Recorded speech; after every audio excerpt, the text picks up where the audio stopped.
Que a paz do Senhor, a alegria e o amor de Jesus Cristo estejam conosco na nossa caminhada. Eu sou a Cris Costa e hoje eu vim falar sobre a restauração da humildade, que está lá em Neemias 5, 15 e 17. Antes de mim, os governadores tinham sido uma carga para o povo e haviam exigido que o povo pagasse 40 barras de prata por dia a fim de comprar comida e vinho. Até os seus empregados exploravam o povo. Mas eu agi de modo diferente porque temia a Deus. Trabalhei com todas as minhas forças na reconstrução da muralha e não comprei nenhuma propriedade. E todos os meus empregados ajudaram na reconstrução. Também hospedei na minha casa 150 judeus e seus chefes, além de todas as pessoas das nações vizinhas que vinham à minha casa. Veja, ele relatou o que ele fez, né? Mas ele não foi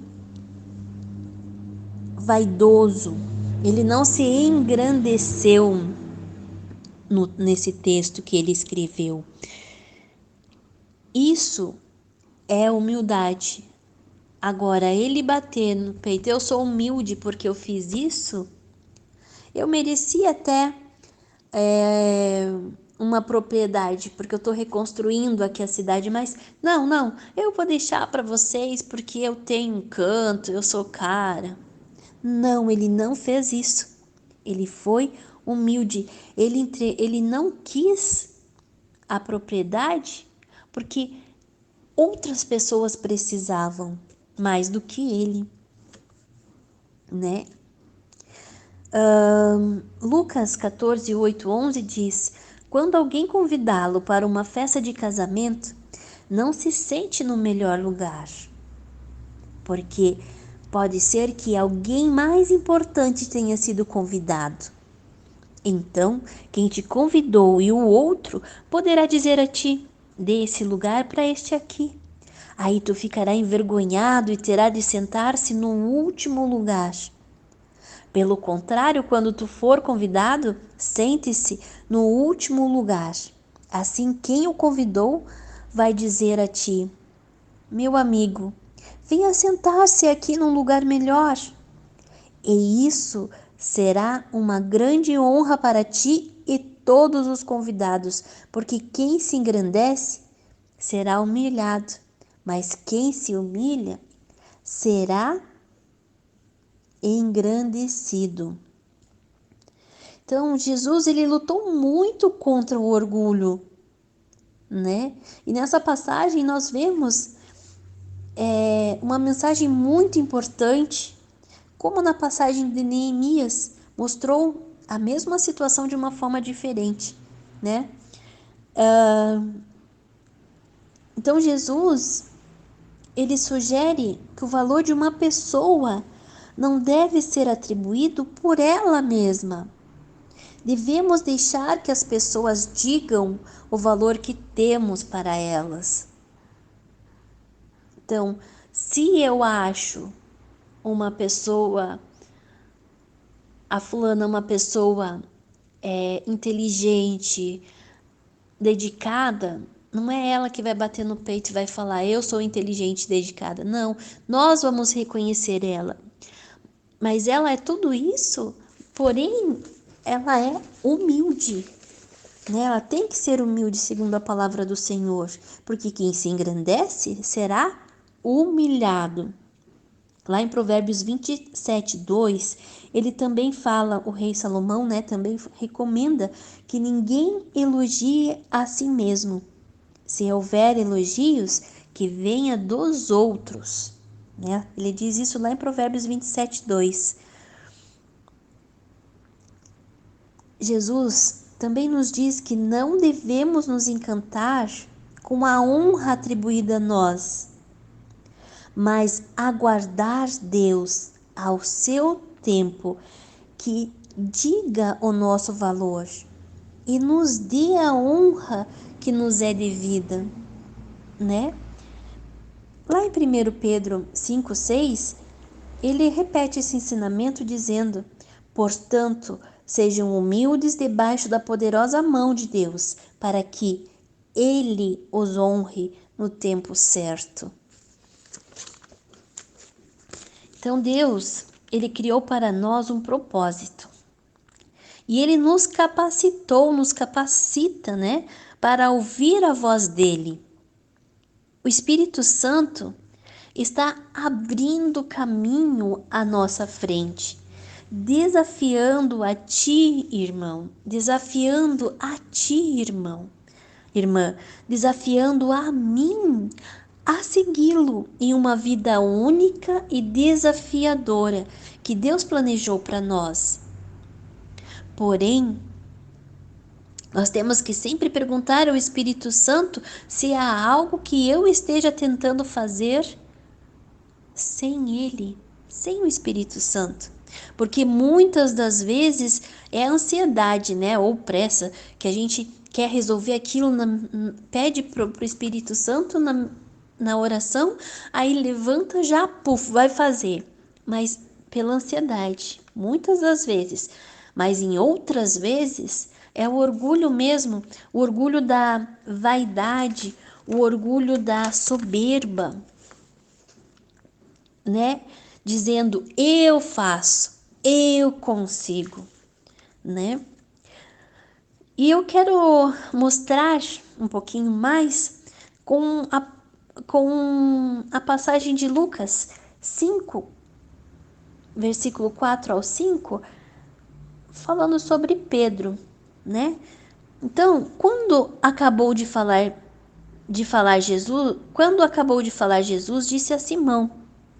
Quando acabou de falar, Jesus disse a Simão, esqueci da vírgula ali, não vi, tô tão pequenininha. Leve o barco para um lugar onde o lago é bem fundo, e então tu e seus companheiros joguem a rede para pescar. Perdão. Mestre, nós trabalhamos a noite toda e não pescamos nada. Mas já que o Senhor está mandando jogar as redes, eu vou obedecer. Aqui, essa passagem mostra, em primeiro lugar, a obediência de Pedro, que mesmo ele trabalhando, ele tinha o fato na mão dele, porque ele foi lá e viu que não tinha peixe. Ele tinha o fato que não tinha o peixe. Porém, ele obedeceu mesmo assim. Então, a obediência, abrindo um parênteses, não é obedecer o que eu concordo. É obedecer o que nos pedem e eu, muitas das vezes, não concordo com aquilo. Mas, como eu sou obediente e humilde, eu aceito. Então, foi isso que aconteceu com Pedro. Mas Pedro, ele era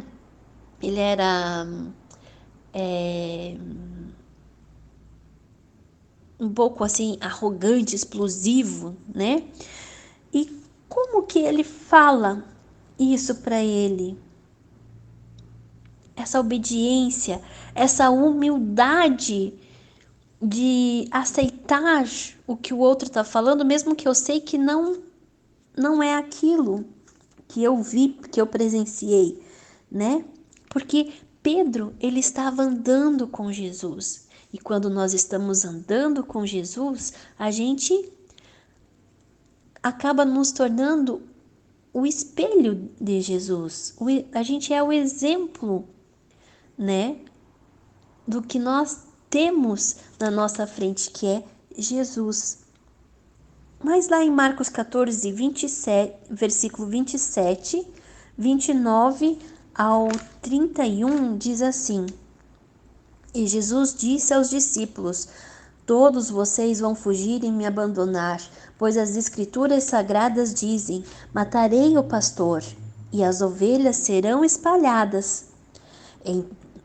Daí lá no versículo 29 diz: Então Pedro disse a Jesus: Eu nunca abandonarei o Senhor, mesmo que todos os abandonem. Mas Jesus lhe disse: Eu afirmo a ti que isto é verdade. Nesta mesma noite, antes que o galo cante 2 vezes, tu dirás: que não me conhece. Mas Pedro repetia com insistência: eu nunca vou dizer que não o conheço, mesmo que eu tenha de morrer com o Senhor. E agora? Eu não acabei de dizer que quando nós estamos caminhando com o Senhor, nós somos, o espelho? A gente vai fazendo igual? E agora? Por que eu me contradisse com essa passagem?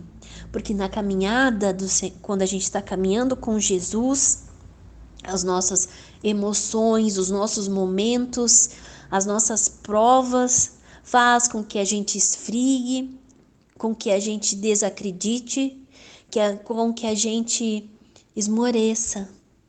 E não, mesmo aqui nessa história, que Pedro fez isso pela lealdade, pelo amor a Cristo, ele deixou que o orgulho, não digo orgulho, mas a soberba extravasasse nessa situação. Ele foi soberbo. Ele falou: eu sou o cara, eu não vou te abandonar.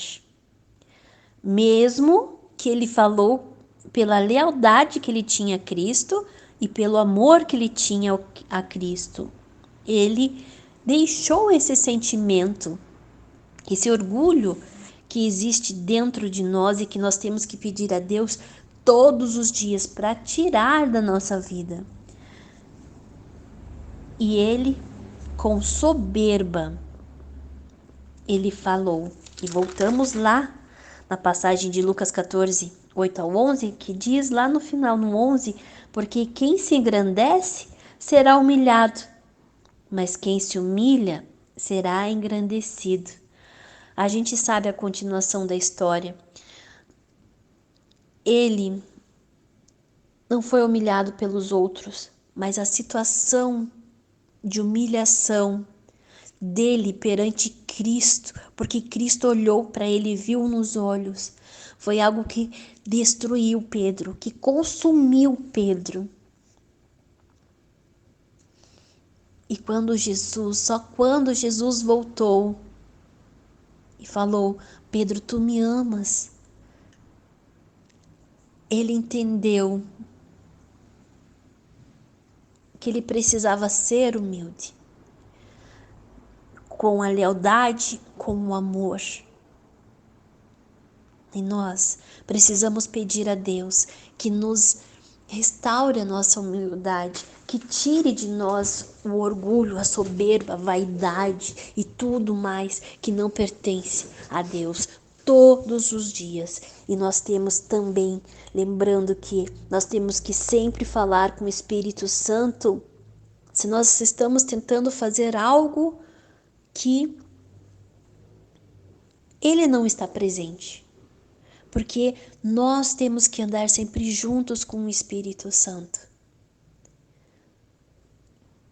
Espero que essa palavra seja edificante a vocês, como está sendo para mim. Meu Senhor, Papai querido, Papai amado, Pai, muito obrigada pela palavra de hoje, muito obrigada por esse grupo e todas as palavras que já vieram, a que veio hoje e a que ainda vão de vir.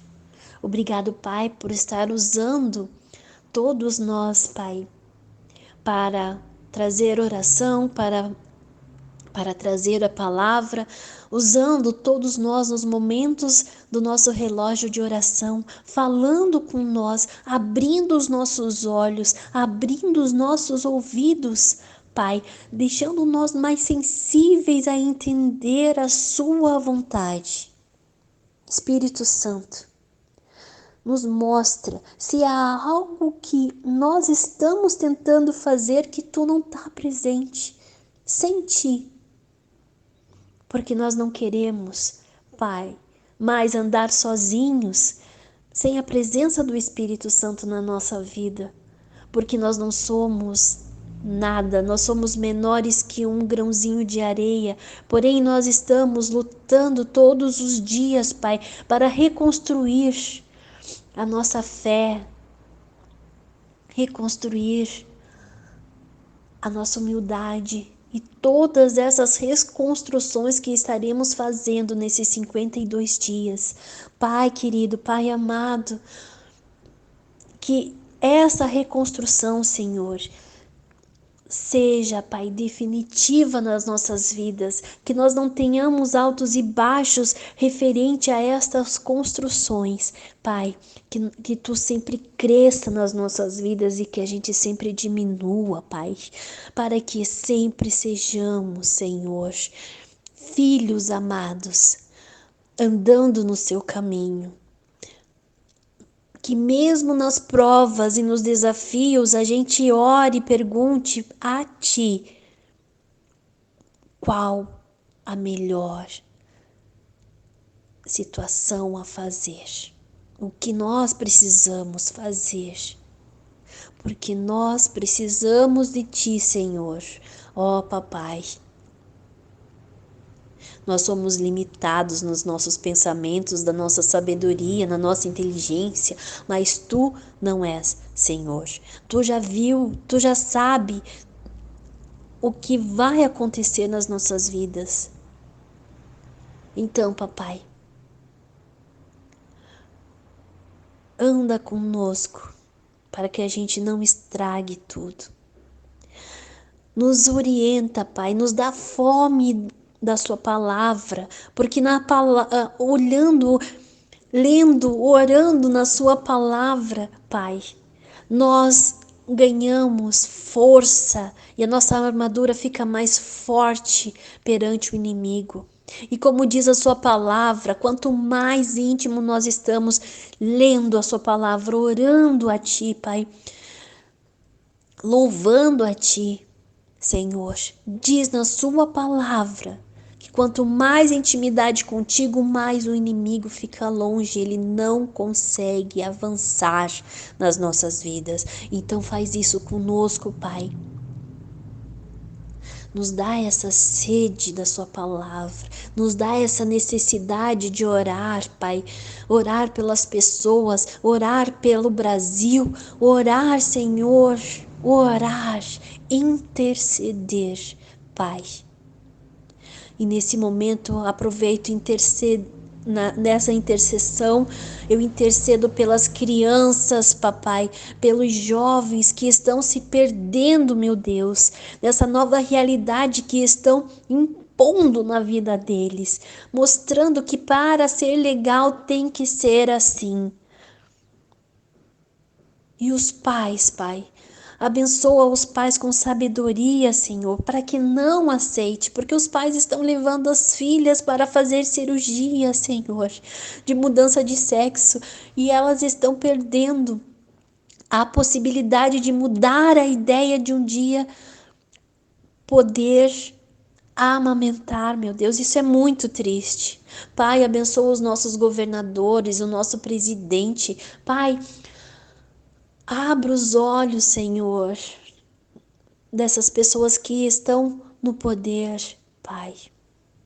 Por favor, nós te pedimos, com humildade, que precisa ser jorrada no mundo, Pai, porque nós estamos vendo pessoas cada vez mais frias, mais calculistas, mais soberbas, Papai. E em nome de Jesus, nos capacita a falar com essas pessoas, nos capacita a orar por essas pessoas, Pai.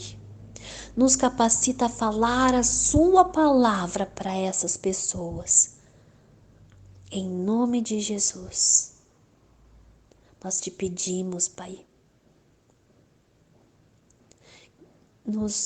Nós te agradecemos, Pai, também pelo Seu amor, o Seu cuidado a nós e tudo que Tu está fazendo, ainda fez e ainda fará nas nossas vidas. Obrigada, Pai. Eu deixo essa oração, Senhor. Espero que chegue como um lindo louvor que agrada o Seu coração. Em nome de Jesus. Amém.